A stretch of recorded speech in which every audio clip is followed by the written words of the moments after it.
Okay ಗುರುಜಿ, ಮುಂದಿನ ರಾಶಿ ಕಟಕ ರಾಶಿ. ಗುರುಗ್ರಹ ಅದೇ ರಾಶಿಯಿಂದ ಬದಲಾವಣೆ ಆಗ್ತಿರೋದು. ಸೊ ಹೇಗಿದೆ ಕಟಕ ರಾಶಿ ಅವರಿಗೆ? ಕಟಕ ರಾಶಿಗೆ ಗಂಡಾಂತರಗಳು ಜಾಸ್ತಿ ಆಗ್ತಾ ಇದ್ದಾವೆ. ಮತ್ತು ಏನಾಗುತ್ತೆ, ಗಂಡಾಂತರಗಳಾಗುತ್ತೆ ಅಂದರೆ, ಒಂದು ಗುರು 12ನೇ ಮನೇಲಿ ಮರೆಯಾಗಬಾರ್ದು.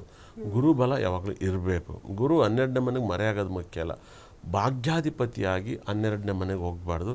ಮತ್ತು ಗುರು ಅವಂದೇ ಮನೆ 6ನೇ ಮನೆ ನೋಡ್ತಾನೆ, ಮತ್ತು ಕುಜಗ್ರಹನೂ ಕೂಡ ಇದ್ದಾನೆ. ಇದೇನಾಗುತ್ತೆ ಅಂದರೆ, ಕೆಲಸದಲ್ಲಿ ತುಂಬ ದೊಡ್ಡ ಕನಸನ್ನು ಕಾಣ್ತಾ ಇದ್ದಾರೆ. ಅಂದರೆ ನನಗೆ ಏನೋ ಒಂದು ಒಳ್ಳೆ ಕೆಲಸ ಸಿಗುತ್ತೆ, ಇನ್ನೊಂದು ಒಳ್ಳೆ ಇಂಪ್ರೂವ್ಮೆಂಟ್ ಆಗ್ತದೆ ಅಂತ. ಇದು ಖಂಡಿತ ಅಲ್ಲ ಕೂಡ, ಯಾರೋ ಬಂದು ನಿಮಗೆ ಅದನ್ನು ತಂದಿಟ್ಟು ಜಗಳವನ್ನು ಮಾಡ್ತಾರೆ ಅಂತ ಹೇಳುತ್ತೆ. ಅದು ತುಂಬ ಕೇರ್ಫುಲ್ ಆಗಿರಬೇಕು. ಅದೇ ರೀತಿಲಿ ಗುರು ಬದಲಾವಣೆ ಆಗಿರೋದ್ರಿಂದ ಚಿನ್ನದ ರೇಟು ಕಮ್ಮಿ ಆಗುತ್ತೆ ಅಂತ ಹೇಳುತ್ತೆ. ಕಟಕ ರಾಶಿಯವರಿಗೆ ಭಾಳ ಕೇರ್ಫುಲ್ ಆಗಿರಿ. ಕಟಕ ರಾಶಿಯವರಿಗೆ ಈ ಒಂದು 7ನೇ ತಾರೀಕಿಂದ 14ನೇ ತಾರೀಕುವರೆಗೂ ಗುರು ಮತ್ತು ಕುಜನ ಬದಲಾವಣೆ ಆಗೋದ್ರಿಂದ ನೀವು ತುಂಬ ಗಂಡಾಂತರವನ್ನು ಅನುಭವಿಸ್ತಾರೆ. 8ನೇ ತಾರೀಕು ನೀವು ಸೋಮವಾರದಿಂದಲೇ ಕುಜಗ್ರಹ ಚೇಂಜ್ ಆಗ್ತಾನೆ, 5ನೇ ತಾರೀಕು ಗುರು ಚೇಂಜ್ ಆಗಿದ್ದಾನೆ. ಆದ್ದರಿಂದ ಈ ವಾರದಲ್ಲಿ ನೀವು ತುಂಬ ಜಾಗೃತಿಯಾಗಿರಬೇಕು ಅಂತ ಹೇಳುತ್ತೆ. ಆದರೆ ನಿಮ್ಮ ಲೈಫಲ್ಲಿ ಮಕ್ಕಳು ವಿದ್ಯಾಭ್ಯಾಸ ಮಾಡೋರು ತುಂಬ ಚೆನ್ನಾಗಿರುತ್ತೆ, ಓದೋರಿಗೆ ತುಂಬ ಚೆನ್ನಾಗಿರುತ್ತೆ.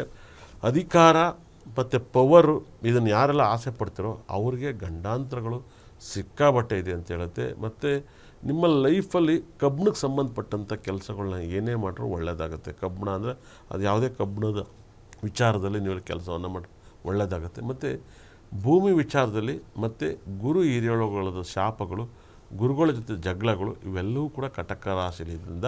ನೀವು ಕಟಕ ರಾಶಿಯವರಿಗೆ ಪರಿಹಾರ ಬೇಕು ಅಂದರೆ ನಿಮ್ಮ ಲೈಫಲ್ಲಿ ನಿಮಗೆ ಯೋಗಕರವಾದಂಥ ಗ್ರಹಗಳು, ಶನಿ ಗ್ರಹನ ನೀವು ಆರಾಧನೆ ಮಾಡೋದು. ಮತ್ತು ನಿಮಗೆ ಕಷ್ಟವನ್ನು ಕೊಡೋ ಗ್ರಹಗಳು ಬಂದು ಗುರುಗ್ರಹ ಮತ್ತು ಕುಜಗ್ರಹ. ನಾನು ಸಾಕಷ್ಟು ಬಾರಿ ಹೇಳ್ತೀನಿ, ಗುರು ಅಂದರೆ ರಾಘವೇಂದ್ರ ಸ್ವಾಮಿ, ಸಾಯಿಬಾಬಾ, ನೀವು ಗುರುವಾರ ದಿವಸ ಹೋದರೆ ಅಲ್ಲ, ಅವರು ಕೂಡ ಒಂಥರ ಅವಧೂತರುಗಳು ಅಂತ ಹೇಳುತ್ತೆ. ಅಂದರೆ ಮನುಷ್ಯರಾಗಿ ದೇವರುಗಳಾಗಿದ್ದರೆ ಗುರುಗಳಾಗಿದ್ದಾರೆ. ನೀವು ಗುರುಗಳಂತ ಇದ್ದಾಗ ನೀವು ಗುರುಗ್ರಹನ ನವಗ್ರಹಗಳಲ್ಲಿ ಗುರುಗ್ರಹ ಇರ್ತಾರೆ, ಅವ್ರನ್ನ ಆರಾಧಿಸ್ಬೇಕು. ಅವರು ನಮ್ಮ ಜಾತಕದ ಮೇಲೆ ಪರಿಣಾಮ ಬೀಳ್ತವೆ. ಇವಾಗ ನಾವೆಲ್ಲವೂ ಕೂಡ ಮನುಷ್ಯರೆಲ್ಲ ನಿಮ್ಮ ಮೇಲೆ ಪರಿಣಾಮ ಬೀಳಲ್ಲ.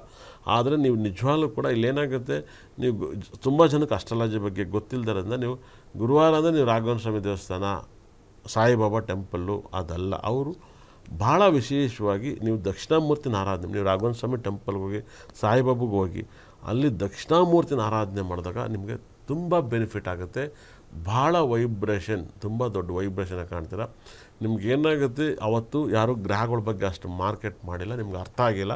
ಹಾಗಾಗಿ ನೀವು ಗುರುಗ್ರಹನ ಆರಾಧಿಸಿದಾಗ ನಿಮ್ಮ ಮಕ್ಕಳು, ನಿಮ್ಮ ಯಜಮಾನರು, ನಿಮ್ಮ ಫ್ಯಾಮಿಲಿ ಎಲ್ಲ ಸಖತ್ತಾಗಿರ್ತೀರ.